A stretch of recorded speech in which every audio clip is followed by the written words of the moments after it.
Right, first of all let's look inside the loco. Hand nails here, as you know, so I'll give it a squeeze at this end normally. There we go. I took the liberty of removing two of the lugs there, so it's slightly easier to remove. So there's a lot in here. Batteries all down the front. There's the Fosworks receiver. It comes in two halves now, which is quite handy. I was putting it in awkward spaces. Underneath that is my board. It's got all the battery connectors, sockets for all the speakers and the decoder. There's the sound decoders down the side. There's two iPhone speakers pointing down here. The sound comes out each side quite well. Switches on the board. This one is the power switch. It's flashing because there's no transmitter on. This one is the track or battery power, which is not something you'll need to worry about. Although if you turn it on, it doesn't move at all, and then it could be because this button's got switched to track power. But down is track power, up is battery. Okay, so that's the bits inside. All the bits apart from charging. Now just here, I blame the designer. There are two pins here, which are the charge connector. There is you might be able to see it on the video, but there's CHG for charge is marked there, and the pin nearest CHG is the negative. I'll give you a lead for it, which you can connect to one of your plugs. So maybe if I find out what your plugs are, I might be able to give you an adapter. So that'd be good. That'd go on there for charging. It's 12 cells, 12 NIM cells.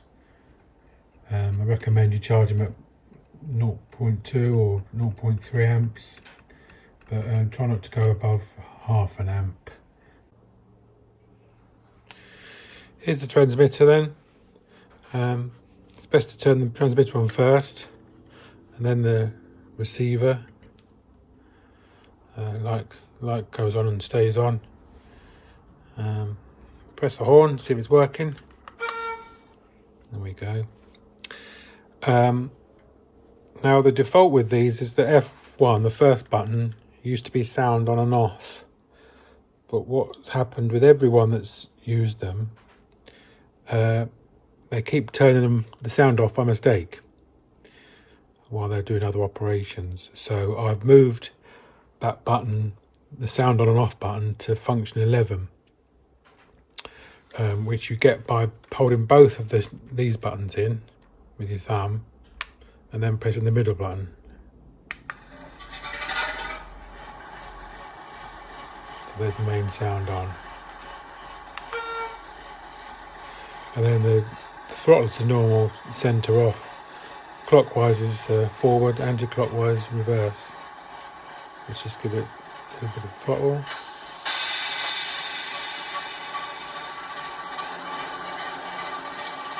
Lovely slow speed from this decoder.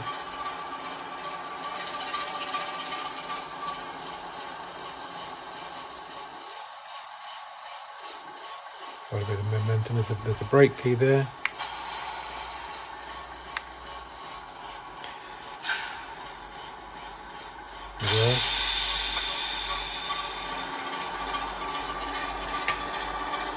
There's quite a lot of momentum, so I'll put it back to 0.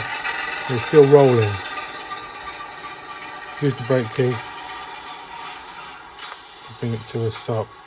Now the brake key you can use just a little at a time. The brake key is only operating when your button's down. It's this middle button.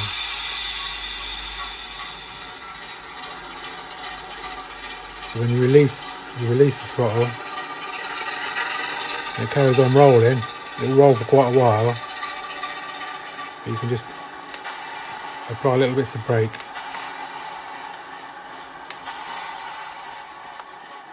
bring it to a stop.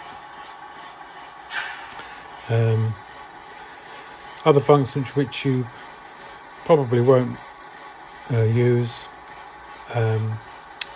is F9. So you see these 4 rows of function numbers here. F9, it's in red, so you hold down the red button, and this is function 9. And then that I think that, I believe, is flange squeal.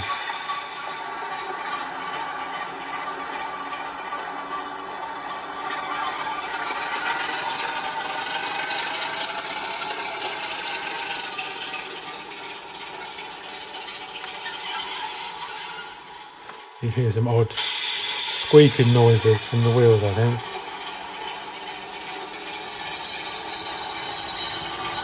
There we go.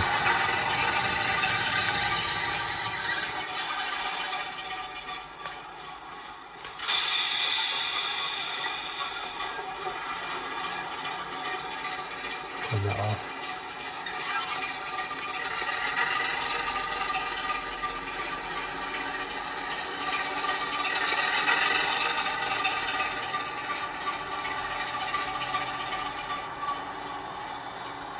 Break it.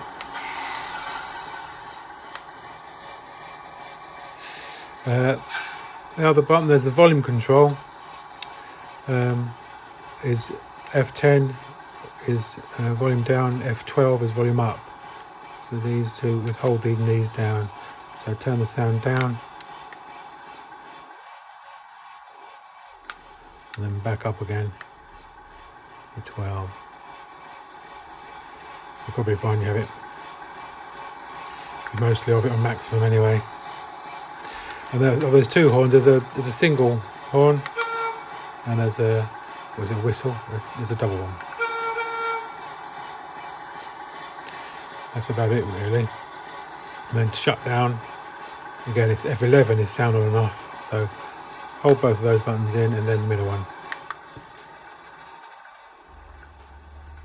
and it'll stop. There we go.